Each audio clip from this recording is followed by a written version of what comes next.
Père, dans cet enseignement, convainc les cœurs, permet à chaque personne d'analyser et de retenir ce qui est bon pour faire avancer sa vie et sa destinée. Saint-Esprit de Dieu, enseigne les mystères et glorifie ton Saint-Nom. C'est dans le nom de Jésus que nous avons prié. Baruskalia Bahados, Kabrende Legeruzo et Katania Kobahazos, Teberike Leke Adazuz. Toute personne qui est sous l'influence du monde des crânes, à travers cet enseignement, soit libérée, que le joug soit brisé, que la délivrance soit totale et que toute la gloire revienne à Jésus-Christ de Nazareth. Amen. Frères et sœurs, écoutez très bien ceci. Écoutez ceci. Dans Apocalypse chapitre 1, le verset 18, un verset que tout enfant de Dieu doit retenir. Un verset que tout enfant de Dieu doit retenir et doit répéter chaque fois. Apocalypse chapitre 1, le verset 18. Je suis le premier et le dernier, le vivant. Je suis le premier et le dernier, et le vivant. J'étais mort, et voici je suis vivant au siècle des siècles. Je suis vivant au siècle des siècles.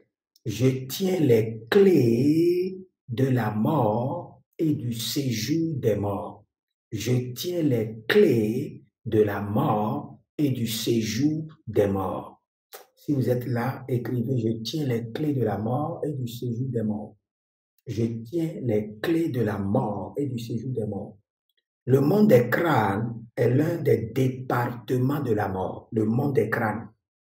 Le monde des crânes, qui est aussi appelé le monde des ossements desséchés, est un département de la mort. Maintenant, je vous cite quelques départements de la mort. Les départements de la mort, le département des tombeaux, le département des cimetières, le département des ossements, le département des maladies incurables, le département des accidents et incidents démoniaques, le département des ambassadeurs de la mort, le département de la vente des organes. Donc, nous avons la mort qui est le président et qui a sa nation et son gouvernement qui est appelé le séjour de la mort. Vous savez, quand le Seigneur nous parlait dans Ézéchiel 37, le verset 4, il dit, il me dit, prophétise sur ces eaux et dis-leur, ossements desséchés, écoutez la parole de l'Éternel. Beaucoup n'ont pas compris. Vous savez, ces ossements desséchés étaient des morts vivants. Étaient des morts vivants. Des morts vivants. Des vivants, mais qui vivent la vie des ossements desséchés. Des vivants dont la vie a été métamorphosée pour vivre les conditions, le statut des ossements desséchés. N'oubliez pas. Maintenant, le plus grand ennemi de l'Église, c'est pas le diable. C'est pas le diable. Le plus grand ennemi de l'Église, le plus grand ennemi de ta vie, c'est la mort. Je répète, le plus grand ennemi de ta vie, ma sœur, le plus grand ennemi de ta vie, mon frère, c'est la mort et le séjour de la mort. Pour la bataille avec le diable, Jésus l'a vaincu avec le jeûne et la prière de 40 jours, 40 nuits. Nous pouvons voir cela dans Matthieu 4, le verset 2. Après avoir jeûné 40 jours, 40 nuits, il eut faim. Le tentateur s'était approché de lui. Et quand vous lisez vers la fin, la Bible déclare clairement que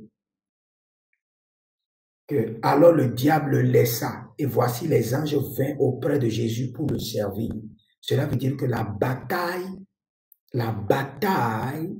avec le diable a été vaincue facilement par Jésus, avec 40 jours, 40 nuits.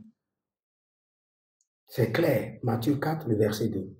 Mais la bataille du séjour de la mort, pour la bataille de la mort, il est descendu dans le monde de la mort. Et la bataille a été rude, très rude. 1 Corinthiens chapitre 15, verset 55, et le Seigneur a commencé par crier, « Ô mort, où est ta victoire? Ô mort, où est ton aiguillon? » Et vous devez comprendre, quand on dit le dernier ennemi a détruit, il faut savoir que c'est l'ennemi le plus rusé, le plus fort. 1 Corinthiens 15, le verset 26. Le dernier ennemi qui sera détruit, c'est la mort, pas le diable. Le diable sera déjà enchaîné depuis. Mais le dernier ennemi, l'ennemi le plus rude, le plus puissant, le plus redoutable, qui tourmente ta vie, qui tourmente l'Église, est appelé la mort et son gouvernement, qui est appelé le séjour des morts.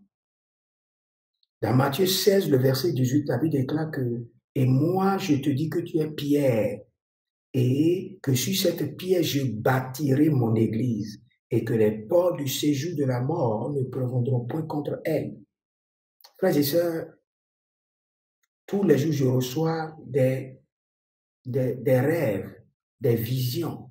La fois passée, quelqu'un m'a envoyé un rêve, et dans son rêve, il devait aller déposer un dossier d'appel d'offres. Et il a vu ses ancêtres morts sont venus bloquer la voie. Ils se sont gardés les mains pour lui bloquer la voie. Et il ne pouvait pas passer.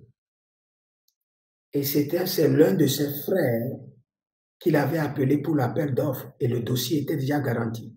Mais parce que les morts sont venus bloquer la voie dans ses rêves, quand il est allé le lendemain, le dossier n'a pas marché. Son propre frère ne pouvait pas l'aider. Les morts, d'une manière ou d'une autre, sont impliqués dans nos batailles. C'est vrai que vous êtes choqués. Frères et sœurs, je vous dis une vérité.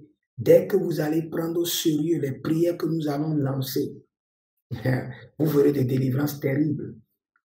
Des délivrances terribles. J'avais prié avec une fille et elle est venue rendre témoignage. Elle m'a dit, prophète, quand tu m'as fait la délivrance des morts, je me suis vu en train de sortir du tombeau avec une épée qu'on avait utilisée pour poignarder mon dos et qui sortait par mon cœur. Frères et sœurs, les mystères sont réservés aux enfants de Dieu, mais qui sont sages, qui sont prêts à apprendre.